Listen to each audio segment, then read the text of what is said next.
बंधु आपण मानक अति अति प्रिय सिरियल तोरी पई तो पे सिरियल देखिबार जबरदस्त सीन अछि। एबे होची महायुद्ध चिकी और रोहिंग भितर चलुची महायुद्ध। हाँ फ्रेंड्स वीडियोटी को स्किप न करी शेष पर्यंत देखि दियंतु ताहेले जानि परिबे।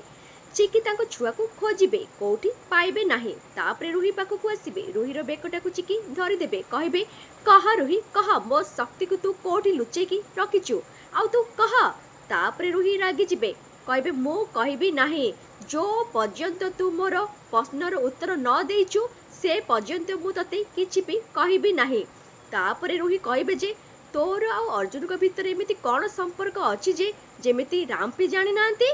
तापरे चिकी कहबे आजी आजी होची सेही रथयात्रा जो रथयात्रा रे तू हारिथिलु आउ आज भी तू मो हाथरू हारिबु कहिके रुही कौन करिबे दुर्गा रूप पड़ी त्रिशूल धरिक रुही को मारिबा पई आसीबे। तापरे रुही त्रिशूल देखिक डरी जीव। एवं दर्शक बंधु तोरी पई तो पेसरे आगो को कहानी रे कौन हेबो जानिबा पई हेले आज राति 8 रे देखंतु आपण मानक अति प्रिय सीरियल तोरी पई तो पई एबे केवल तरंग टीवी रे।